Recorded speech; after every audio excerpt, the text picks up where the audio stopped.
Bab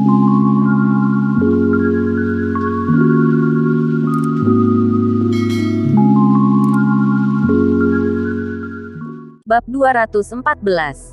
Kamu menanggungnya untukku. Dia, tanya Longyan. Dia adalah salah satu teman terbaikku, kata Qinlang dengan sedikit perasaan kecewa. Longyan tahu kalau hubungan mereka pasti tidak sesederhana ini. Lalu dia pun berkata kepada Qinlang, jangan biarkan orang ini merusak suasana hati kita. Bagaimana kalau kamu kembali menemani aku bermain? Qinlang mengangguk dan berkata, boleh. Sambil berkata, Qinlang kembali melirik sekilas Sun Jian yang ada di tanah seperti orang terkena penyakit aneh. Lalu naik sebuah taksi bersama Longyan meninggalkan tempat ini. Dengan segera, Sun Jian telah dibawa ke rumah sakit oleh orang-orang. Lukanya tidak terlalu parah. Dan setelah melewati perawatan dari dokter, dia pun telah dipindahkan ke kamar perawatan biasa. Begitu mendengarkan kabar, Yuming segera mengunjungi rumah sakit untuk menjenguknya. Dengan wajah menyedihkan, Sun Jian berkata, Tuan Muda Yu, maafkan aku. Aku tidak bisa mendekati Nona Longyan. Saat ini dia sangat membenciku. Sungguh tidak mungkin jika memintaku untuk mengejarnya. Apa? Aku sudah meminjamkan Ferrari yang baru aku beli. Dan kamu tidak hanya tidak bisa mendekatkan hubunganmu dengannya, tetapi juga membuatnya benci padamu. Mengapa? Yuming berkata dengan nada dingin. Karena seorang pria sialan yang bernama Qinlang. Dia berteman baik dengan seorang nona bangsawan dari Jinling. Nona itu mengendarai mobil Ferrari yang tipenya jauh lebih unggul dari milikmu. Ditambah lagi, aku merasa Nona Longyan ini memiliki perasaan dengan manusia tengik itu. Baru saja aku melontarkan beberapa kata menyebalkan kepada pria itu. Nona Longyan langsung marah padaku. Luka yang ada di sekujur tubuhku ini semua hasil dari perbuatan pria itu, kata Sun Jian dengan nada menyedihkan. Qinlang, Yuming terkejut. Dia kembali teringat dengan hari itu, di mana kekasih Zhong Yu juga bernama Qinlang. Jangan-jangan satu orang. Dia terdiam untuk beberapa saat. Dia tidak lagi memikirkannya. Lalu bertanya, katamu, temannya memiliki Ferrari yang lebih unggul dariku. Seperti apa wanita itu? Tidak tahu. Terdengar dari pembicaraan mereka.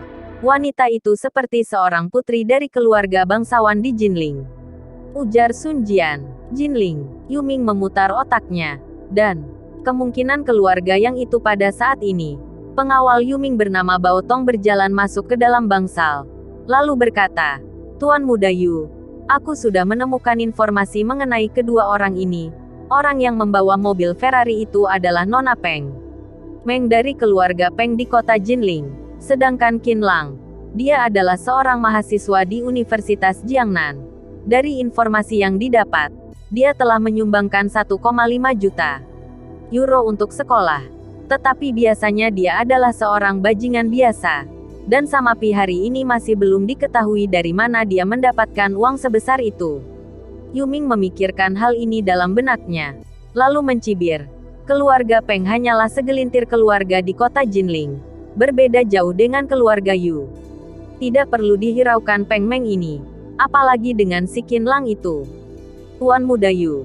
Bajingan itu adalah penghalangnya. Selama ada dia, semua orang akan susah untuk mendekati Nona Longyan. Ujar Sun Jian. Yuming terdiam sejenak.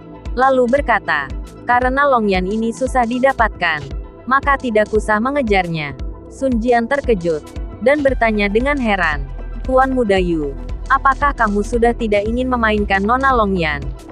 Yuming teringat akan senyum Longyan ketika dia menyelesaikan kontrak pernikahannya. Senyum Longyan menusuk tajam di dalam hatinya.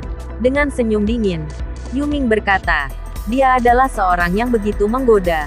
Bagaimana mungkin aku melepaskannya? Karena rencana A tidak berhasil, maka kita harus memikirkan rencana B. Aku akan segera menyiapkan orang untuk menangkap Longyan dan membawanya secara paksa ke hotel, lalu memberinya obat bius. Kemudian aku akan muncul di kamar bagai hantu. Malam ini akan kubuat dia menikmati surga dunia di bawah tubuhku. Keesokan harinya setelah dia terbangun, hanya tersisa dia seorang diri di atas kasur putih dengan bercak darah. Sun Jian tertawa jahat dan mengacungkan jempol ke arah Yuming, dan berkata, Yuming memang hebat. Pantas saja menjadi generasi kedua kaya nomor satu di Linan. Tetapi dia kembali melontarkan sebuah pertanyaan ragu. Hal ini memang mudah untuk dilakukan. Tetapi bagaimana kelanjutannya? Keluarga Long pasti tidak akan tinggal diam dan menyelidikinya dengan ketat. Jika sampai mereka berhasil melacak dirimu, keluarga Long pasti tidak akan melepaskanmu. Selain itu, pernikahan Anda dengan Nona Longling kemungkinan akan dibatalkan. Yuming tersenyum dan berkata, kamu cukup cerdas juga. Saat inilah kepentinganmu terlihat. Aku, tanya Sun Jian dengan penuh heran. Tentu saja, hari ini kamu sudah menunjukkan gelagat untuk mengejar Long Yan. Lalu kamu juga telah dipermalukan olehnya di depan umum. Di bawah emosi ini, kamu mungkin akan membayar sekelompok preman untuk menangkap Long Yan dan membiusnya ke hotel. Bukankah begitu jalan ceritanya? Ujar Yuming seraya tersenyum. Sun Jian terkejut. Saat inilah dia baru mengerti bahwa Yuming telah mempersiapkan semua tanggung jawab kepadanya. Dia bergegas, melambaikan tangannya dan berkata, Tuan Muda Yu, ini, biarkan orang lain yang menanggungnya saja. Yuming menatap Sun Jian, lalu berkata dengan dingin, masalah ini sangat cocok untukmu. Kamu tenang saja. Meskipun kali ini kamu menanggungnya untukku, tetapi aku berjanji tidak akan membiarkanmu mendekam terlalu lama di penjara. Aku akan memberimu kompensasi. Kamu hanya perlu memberiku satu kepastian. Apakah kamu mau menanggung ini untukku atau tidak? Saat ini, Sun Jian merasa dirinya telah terjebak di sebuah kapal perompak. Dalam hatinya, dia berpikir, hanya orang bodoh yang mau menanggung masalah ini untukmu. Hanya saja jika aku tidak menanggung masalah ini dari bajingan Yuming ini, dia pasti ingin membuat masalah untuk keluargaku. Di kota Linan ini keluarga Yu memang sangat mendominasi. Jika sampai dia benar-benar mencari keluargaku, bisa gawat. Karena masalah sudah terjadi, maka Sun Jian hanya bisa tersenyum getir dan berkata, aku mendengarkan perkataan Tuan Muda Yu. Aku akan menanggung akibat dari masalah ini. Aku harap Tuan Muda Yu bisa mengingat jasaku dan memberikan perhatian lebih kepada bisnis keluargaku. Tiba-tiba, Yuming berkata, gampang. Gampang lalu melirik ke arah Bao Tong dan bertanya, apa kamu tahu di mana Qin Lang dan Long Yan saat ini? Bao Tong berkata, mereka sedang berada di kota tua Tangqi. Di sana terdapat banyak hotel dan kekuasaan kita. Mata Yuming memancarkan aura dingin dan berkata, baiklah, beritahu Feng Rong yang ada di kawasan Yuhang. Minta dia melakukan hal ini. Segera kabari aku setelah dia membawa Long Yang ke hotel. Baik, ujar Bao Tong dengan tegas. Kemudian bergegas keluar untuk menjalankan perintah. Di sisi lain, Qin Lang dan Long Yan telah bersenang-senang selama 2 jam di kota tua Tangqi. Langit juga mulai gelap. Ayo, kita pergi makan. Selesai makan aku akan mengantarmu pulang, kata Qin Lang. Oke. Tangan Long Yan membawa boneka kecil dan gantungan yang baru dibelinya. Tetapi dia masih tampak belum ingin menyudahinya. Tetapi karena Qin Lang sudah menemaninya, dia sudah merasa sangat senang. Keduanya pun berjalan keluar ke sebuah jalan yang ada di kota tua Tangqi. Di sana terdapat berbagai macam restoran, toko, berbagai lampu warna-warni pun menghiasi pintu-pintu di sana sehingga membuat pemandangan sangat indah. Qin Lang dan Long Yan berjalan hingga ke sebuah restoran yang bernama Wang Ransing. Saat ini adalah jamnya makan malam, dan restoran ini sangat ramai. Qin Lang dan Long Yan duduk di sebuah meja yang ada di aula. Kemudian dengan segera mereka sudah selesai memesan makanannya. Tiba-tiba, penglihatan Qin Lang tertuju pada seorang wanita yang sangat cantik yang sedang duduk di pojokan sana. Dia hanya melihat wanita mengenakan pakaian serba putih. Wajahnya tertutup dengan sebuah kain putih. Tidak terlihat bagaimana bentuk wajahnya. Namun kulitnya yang terbuka terlihat sangat putih nan bersih. Lalu seseorang melewatinya dan membuat pakaiannya berkibar. Dia sudah seperti peri cantik yang ada di dalam dongeng. Long Yan pun mengikuti arah tatapan Qin Lang, lalu kembali menoleh ke arahnya, dan berkata, dengan suara pelan, jangan terus kamu pandangi wanita itu. Ini tidak sopan. Raut wajah Qin Lang seketika merona, dan berkata, aku hanya meliriknya sekilas. Long Yan tertawa, dan kembali berkata, entah karakter apa yang diperankan oleh wanita itu, sungguh cantik. Ketika sedang berbicara, makanan yang dipesan oleh wanita itu telah disajikan. Dan saat ini, wanita itu melepaskan kain yang menutupi wajahnya. Begitu Qin Lang melihatnya, ternyata dia adalah seorang wanita yang berumur sekitar 40 tahun. Wajahnya bagai lukisan, terlihat sungguh anggun. Ada pepatah mengatakan bahwa 70% wanita yang cantik itu dari Jiangnan, dan 30% lainnya wanita yang berasal dari bagian utara. Semua orang yang duduk di sekelilinginya mulai memperhatikannya dengan diam-diam. Bahkan ada yang berpura-pura mengambil makanannya dengan sumpit. Tetapi sumpitnya malah mengarah ke sebuah asbak dan menjepit seputung rokok masuk ke dalam mulutnya. Menyadari ada yang tidak benar, dia pun bergegas memuntahkannya. Qin Lang dan Long Yan yang melihat adegan ini pun tidak bisa menahan tawanya. Mereka hanya bisa tertawa diam-diam. Kemudian, makanan yang dipesan oleh Qin Lang dan Long Yan pun segera disajikan. Ketika mereka berdua sedang menyantap makanannya, semua orang yang sedang makan tiba-tiba berlarian keluar. Hal ini membuat Qin Lang dan Long Yan merasa aneh. Qin Lang akhirnya menoleh. Hanya terlihat beberapa pelayan berdiri di samping beberapa meja. Dan secara tidak sengaja, Qin Lang melirik ke sebuah meja yang ada di tengah. Lalu terlihat seorang pelayan berkata kepada tamu. Entah apa yang dikatakan. Dia membungkuk. Para tamu langsung berdiri dan pergi. Qin Lang merasa semakin aneh. Ini terlihat seperti para pelayan mengusir para tamu. Dan ini sungguh aneh. Qin Lang berpikir. Mungkin sebentar lagi tiba giliran mereka. Dia berniat bertanya kepada pelayan mendatangi mereka. Dan dia pun akan segera mengetahui apa yang akan terjadi. Jadi, untuk saat ini tidak perlu terburu-buru. Lebih baik menghabiskan makanan ini bersama Long Yan, bos. Cepat ke sini. Tiba-tiba seorang pelayan berteriak. Qin Lang melirik. Dan pelayan itu berdiri di samping wanita berjubah putih itu. Segera, seorang pria dengan pakaian jas berjalan hingga ke sisi wanita jubah putih itu. Qin Lang berpikir, pasti ini semua karena wanita jubah putih itu menolak untuk pergi. Ayo, kita ke sana, kata Qin Lang kepada Long Yan. Lalu keduanya pun berjalan mendekati meja wanita jubah putih itu. Kemudian, terlihat bos dan juga pelayan itu sedang berdebat hebat dengan wanita jubah putih ini. Tetapi mereka sama sekali tidak menyadari kehadiran Qin Lang dan Long Yan di belakang mereka. Nona, kami sudah berjanji untuk tidak meminta bayaran atas makananmu ini.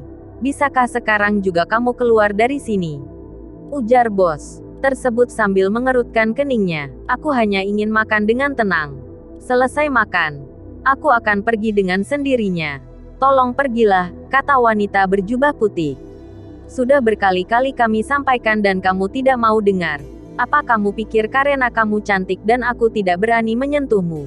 Bos tersebut langsung berteriak dengan keras. Xiao Liu, Xiao Liang, cepat seret wanita ini keluar. Baik, bos, ujar dua pelayan yang ada di restoran. Dari awal Qin Lang sudah melihat kelakuan bos dan pelayannya ini sungguh tidak beretika. Dan sekarang mereka bahkan ingin melakukan kekerasan terhadap seorang wanita. Oleh karena itu, dia tidak bisa menahannya. Dan berteriak dengan lantang. Hei, bos, bukankah Anda sudah sedikit kelewatan?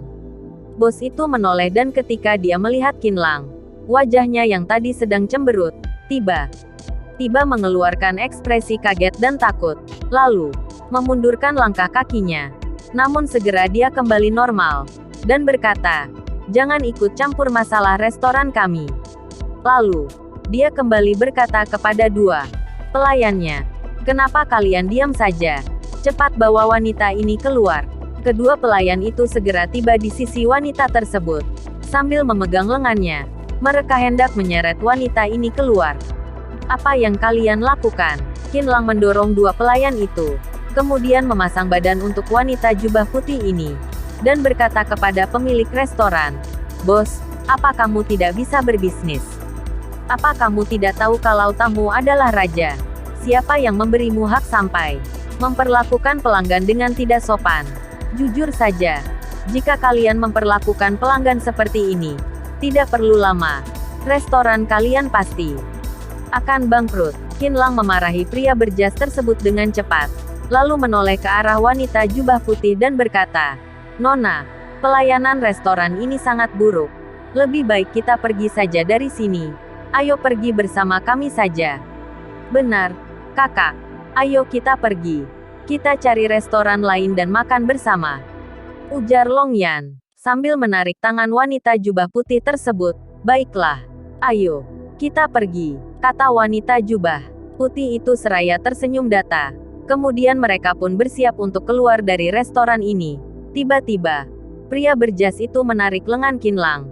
Dengan wajah menyeramkan dan suara yang menyeramkan, dia berkata, "Dia boleh pergi, tetapi kalian berdua harus tetap di sini."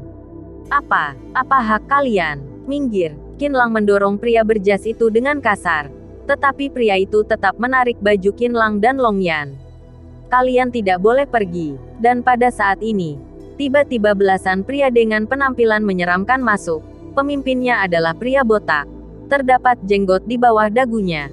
Pria kekar itu memandang Qinlang dan lainnya, sambil tertawa berkata, "Sekarang kalian tidak akan bisa pergi, meskipun ingin." Bab 215. Suara misterius. "Tuan Feng, Anda sudah datang." Pria berjas itu segera menyapa dengan senyum ketika melihat kedatangan pria kekar. Pria kekar itu adalah Feng Rong yang dimaksud oleh Yu Ming. Dia adalah ketua mafia di kota Tua Tangqi wilayah kawasan Yuhang. Setelah mendapatkan perintah dari Tuan Muda Yu, Feng Rong segera mengutus anak buahnya untuk mengikuti Long Yan dan Qinlang. Dan setelah mengetahui mereka masuk ke dalam restoran Wang Ransing, Feng Rong dengan segera menghubungi pemilik restoran untuk segera mengosongkan tempat, karena dirinya hendak menculik dan membius Long Yan di sana, lalu membawanya ke hotel untuk dinikmati oleh Tuan Muda Yu. Dan untuk manusia tengik Qinlang itu, dia juga harus memberinya sebuah pelajaran. Para pelayan yang berdiri di samping Qinlang, mereka semua pernah mendengarkan sosok Feng Rong ini. Dan sekarang ketika bertemu dengan orangnya langsung, mereka tetap tidak bisa menyembunyikan rasa takutnya. Meskipun kedatangan kali ini bukan untuk mencari masalah dengan mereka. Pada saat ini, dalam restoran hanya tersisa Qinlang, Long Yan dan wanita berjubah putih itu. Lalu pria berjas itu segera memerintahkan pelayannya untuk menutup pintunya. Melihat situasi saat ini, Qinlang dan Long Yan sangat tidak tenang, dan wanita jubah putih itu masih tetap duduk dengan tenang di kursinya. Entah sejak kapan, dia telah kembali memasangkan cadar di wajahnya. Dengan gagah Feng Rong duduk di atas kursi panjang. Matanya memandang ke arah Qinlang, Long Yan dan wanita jubah putih itu dengan naik turun. Lalu berkata seraya tertawa, "Nona Long, apa kabar? Mengapa kamu menyinggung Tuan Muda Sun demi pria sialan ini?" Long Yan terkejut. Orang ini jelas tahu bahwa dia adalah nona dari keluarga Long, tetapi masih berani mengepungnya. Dan dia pun berkata dengan marah kepada Feng Rong, "Jadi Sun Jian yang mengutus kalian ke sini? Kamu tahu sendiri aku adalah nona dari keluarga Long. Dan jika sampai terjadi sesuatu denganku, ayahku tidak akan melepaskan kalian." Feng Rong menyilangkan kedua kakinya, lalu mengeluarkan macis dari sakunya, kemudian menyalakan sebatang rokoknya. Sambil menyemburkan asap rokoknya berkata, "Nona Long, marah saja begitu menggemaskan. Pantas saja Tuan Muda Sun begitu cinta padamu. Tuan Muda Sun jatuh cinta padamu pada pandangan pertama. Dan sekarang dia sedang terbaring di rumah sakit. Bukankah seharusnya kamu menjenguknya di sana?" "Aku tidak mau." "Minggirlah. Kami mau pergi," kata Long Yan. Feng Rong kembali menyemburkan asapnya, dan berkata sambil tertawa, "Nona Long, bukankah kamu sedikit keterlaluan? Tuan Muda Sun sudah mengundangku ke sini, dan aku harus membantunya menyelesaikan masalah ini dengan indah. Jika kamu tidak mau pergi sendiri, maka jangan salahkan kami yang tidak lagi segan-segan." Feng Rong memiringkan wajahnya, dan berkata, "Kalian berdua, bawa Nona Long kemari." "Baik," dua anak buah Feng Rong berseru dari belakang, kemudian langsung bergegas ke arah Long Yan. Long Yan seketika panik dan ketakutan. Dirinya pun dengan spontan menggenggam lengan Qinlang dengan erat, dan bersembunyi di belakangnya. Kemudian Qinlang juga dengan inisiatifnya melindungi Longyan, manusia tengik. Minggir, apa ingin dipukul? Minggir. Dua anak buah itu berkata dengan kasar kepada Qinlang. Dengan mengerutkan kening, Qinlang berkata kepada Feng Rong, "Kakak, berapa uang yang diberikan Sun Jian padamu? Bagaimana kalau meminta keluarga Long memberimu 1 kali lipat dari uang itu?" Sambil mengangguk, Longyan menjulurkan lehernya dari belakang Qinlang, dan berkata, "Betul, aku akan meminta ayahku untuk memberimu uang yang lebih banyak. Biarkan kami meninggalkan tempat ini." Longyan sama sekali belum pernah mengalami situasi seperti ini. Dia merasa sangat aman dan sekarang yang dia inginkan hanyalah pergi dari sini. Kalian pikir kami sedang lelang? Siapa yang memberi harga paling tinggi, maka kami harus menurutinya, ujar Feng Rong. Lalu dia kembali berkata kepada dua anak buahnya, "Kenapa diam saja kalian? Beri pukulan pada manusia tengik itu." "Baik," dua anak buah itu menjawabnya. Keduanya menyeret Qinlang ke tengah. Satu memegang kepalanya dan satunya menarik bajunya. Melihat kedua orang ini hendak melayangkan pukulan padanya, Qinlang pun mendorong Longyan ke belakang dengan pelan, agar tidak mencelakainya. Lalu, Qinlang menangkis pukulan dua orang ini. Kedua preman ini pun tidak menyangka Qinlang akan melawannya. Mereka akhirnya marah dan hendak melayangkan satu pukulan lagi ke arah Qinlang. Tetapi masih belum sempat menyerang. Kedua orang ini berseru secara bersamaan, "Aduh sial!" Satu orang dihajar oleh Qinlang di hidungnya, dan satu di bagian matanya. Qinlang sama sekali tidak segan-segan. Bahkan ketika dua orang ini masih menjerit kesakitan, dia kembali menendang perut kedua preman ini. Kedua preman ini hanya bisa menjerit dan berguling kesakitan di lantai dalam sekejap mata. Qinlang berhasil melumpuhkan dua orang preman ini. Hal ini membuat emosi anak buah yang ada di belakang Feng Rong mendidih. "Sialan, apakah orang dari Tuan Feng bisa kamu sentuh? Brengsek, bosan hidup, Tuan Feng. Biarkan aku maju dan habisi bajingan ini." Feng Rong mengangkat tangannya. Lalu semua anak buahnya diam dan hanya menatap Qinlang dengan kejam. Sambil tersenyum, Feng Rong berkata, "Manusia tengik ini merasa hebat. Kamu pikir dirimu sendiri mampu mengalahkan belasan orangku? Pastinya aku tidak bisa mengalahkan kalian semua. Tetapi selama masih ada aku, jangan pernah berpikir untuk membawa Longyan pergi. Kakak Feng terhormat, bagaimana kalau kita selesaikan baik-baik?" kata Qinlang. Begitu mendengarkan perkataan Qinlang, Longyan yang tadi begitu khawatir dan tidak tenang seketika merasa sangat terharu. "Hei, kamu punya nyali juga ya? Hanya saja kamu sedikit bodoh. Kamu pikir kamu punya hak apa bernegosiasi dengan preman? Satu kesempatan terakhir untukmu. Minggir, atau tidak, akan ku beritahu bagaimana rasanya ditusuk pisau." Selesai Feng Rong melontarkan perkataannya, seorang anak buah yang berdiri di belakangnya segera mengeluarkan sebuah belati dari pinggangnya. Sebuah suara gesekan. Dengan senyum dingin dia menatap Qinlang, lalu menjilat ujung belati itu dengan lidahnya. Kemudian meludah dan memandang Qinlang dengan kejam. Qinlang bergidik. Tetapi dia masih melindungi Longyan dengan tubuhnya. Melihat pihak lawan telah mengeluarkan pisau dan akan membahayakan nyawa Qinlang, Longyan yang sedari tadi panik seketika berpikir jernih. Dia tidak ingin Qinlang terluka. Karena itu, dengan tak kuasa dia melangkah keluar, dan berkata, "Jangan sakiti dia. Aku akan ikut dengan kalian." Sambil tersenyum, Feng Rong berkata, "Dari tadi harusnya Nona Long seperti ini. Buat apa bertele-tele?" Longyan. Qinlang menoleh ke arah Longyan. Namun dia hanya melihat tatapan lembut dari Longyan dan berkata dengan senyum, "Tidak apa. Apa? Kamu tidak perlu khawatir. Aku hanya ke rumah sakit untuk menjenguk Sun Jian. Tidak apa-apa." Tanpa menunggu Qinlang menjawab, Longyan kembali berkata kepada Feng Rong, dan berkata dengan serius, "Aku akan ikut dengan kalian. Tetapi kalian tidak boleh menyakitinya. Kuperingatkan kalian, sampai kalian menyakitinya sedikit saja, maka keluarga Long tidak akan diam saja." Feng Rong membuang puntung rokoknya, dan berkata, "Baik, aku mengikuti perintahmu." Tetapi, dalam hati Feng Rong berpikir, sekarang yang paling penting bawa Long Yan pergi dulu. Setelah itu, sesuai dengan perintah khusus dari Tuan Muda Yu, manusia tengik ini harus dibereskan.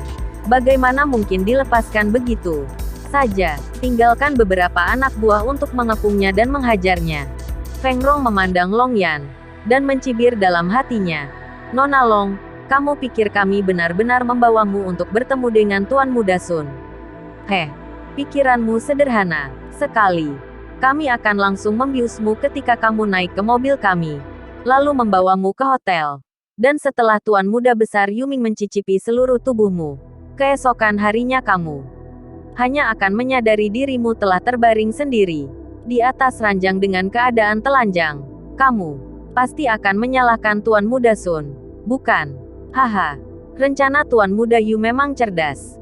Long Yan memandang Qin Lang, dan berkata dengan lembut, "Aku merasa sangat senang kamu bisa menemaniku seharian. Nanti segeralah pulang ke sekolah. Jangan khawatirkan aku akan meneleponmu." Selesai berbicara, Long Yan tersenyum dan berjalan ke arah Feng Rong. Pikiran Qin Lang sangat kacau saat ini. Tetapi setelah mendengarkan perkataan Long Yan, dia juga merasa sangat masuk akal. Hanya ke rumah sakit saja bukan suatu masalah besar, tetapi ada sesuatu yang terus mengganjal di dalam hatinya. Dan pada saat ini, dia tiba-tiba mendengar bisikan suara wanita dari kejauhan seperti ilusinya. "Jangan biarkan dia pergi. Akan terjadi sesuatu." Qin Lang tertegun. Dia masih tidak menyadari dari mana datangnya suara ini. Lalu bergegas dia melangkah maju, meraih tangan Long Yan dan menariknya ke sisinya. "Apa yang kamu lakukan, Qin Lang?" tanya Long Yan tidak mengerti. "Kamu tidak boleh ikut dengannya. Pasti akan terjadi sesuatu," kata Qin Lang dengan raut wajah serius. "Apa kamu ingin mati?" Feng Rong berteriak dengan marah lantaran dia melihat rencananya akan segera berhasil. Tetapi tiba-tiba Qin Lang kembali berulah. Belasan anak buahnya telah mengambil posisi dan bahkan ada beberapa yang mengeluarkan belati. Tanpa senjata, Qin Lang hanya bisa menghadapi belasan preman ini dengan tangan kosong. Mungkin dirinya akan berakhir di sini. Hatinya merasa gelisah. Entah harus berbuat apa. "Apa kamu bisa bela diri?" Pada saat ini, suara misterius itu kembali bertanya. "Tidak bisa," Qin Lang menjawab. Dia tahu bahwa suara misterius itu sedang berbicara padanya. Long Yan menatap Qin Lang dan bertanya dengan ragu. "Apa maksudmu tidak bisa?" Dia bertanya padaku. "Apakah aku bisa bela?" Qin Lang hendak menjawab Long Yan. Tetapi suara misterius itu kembali berkata, "Hal bela diri yang paling dasar juga belum pernah mempelajarinya. Misalnya, Tai Ji Quan, Tong Ji Quan." Qin Lang sangat terkejut ketika dia mendengarkan suara ini. Dia melihat Long Yan sama sekali tidak bereaksi. Begitu juga dengan Feng Rong dan lainnya. Hanya terlihat mereka sedang menatapnya dengan tajam dan memakinya. Sepertinya juga tidak mendengarkan suara ini. Qin Lang merasa heran dan aneh. Bagaimana bisa hanya dirinya sendiri yang bisa mendengarnya? Ini suara siapa? Suara dewa kah? Atau setan? "Anak muda, aku bertanya padamu, mengapa kamu tidak menjawabnya?" Suara itu kembali bertanya. Seketika, Qin Lang sangat menghormati suara ini. Dia sama sekali tidak berani menyembunyikan sedikit pun. Dan berkata, "Waktu aku kecil aku pernah belajar Cangkuan, Wushu, Wing Chun, dan beberapa seni bela diri dasar lainnya." Semua orang merasa heran dan aneh ketika melihat Qin Lang berbicara sendiri. Dengan siapa bocah ini berbicara? Apa dia jadi bodoh karena ditakuti oleh kita? Sialan. Apa kamu ingin menakuti kami dengan berkata pernah belajar Cangkuan? Qin Lang kembali berkata, "Tetapi itu waktu aku kecil. Dan sekarang aku hanya mengingat satu jurus saja. Dan aku sudah mulai lupa dengan beberapa gerakan itu." Suara itu kembali berkata, "Baguslah kalau sudah pernah mempelajarinya. Nanti akan kuberikan arahan untukmu untuk melawan belasan penjahat tak berkompeten ini." Tetapi kakak peri, mereka mempunyai senjata di tangannya. "Bagaimana mungkin aku bisa mengalahkan mereka?" kata Qin Lang dengan terkejut. Melihat Qin Lang yang sedang berbicara sendiri, Seperti orang gila. Feng Rong pun merasa bahwa Qin Lang sedang meremehkannya.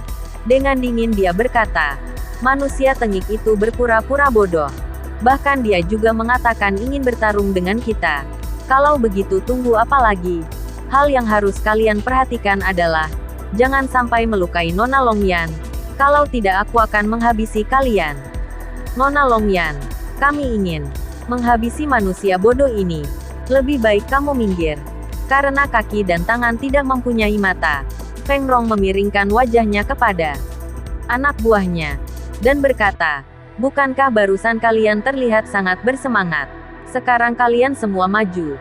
Barang siapa yang berhasil melukai pria itu, maka akan kupinjamkan wanita yang sudah bosan ku permainkan ini untuknya selama 3 bulan. Dan uang tunai 20.000 yuan. Begitu mendengar perintah Feng Rong, para preman itu semakin bersemangat. Ditambah lagi dari awal mereka sudah tidak menyukai Qin Lang. Apalagi mereka juga mendapatkan wanita dan uang tunai. Mereka pun berbondong-bondong maju menyerang Qin Lang bagai memburu seekor kelinci. Ah, Qin Lang terkejut. Lalu segera mendorong Longyan ke samping agar tidak terluka. Hati Qin Lang hendak copot ketika menghadapi belasan preman yang menyerbunya. Tetapi saat ini, dia kembali mendengar suara misterius itu. Gunakan kakimu untuk menyapu beberapa orang yang paling depan. Harus tepat, kejam, cepat, dan kaki tidak boleh menyentuh tanah.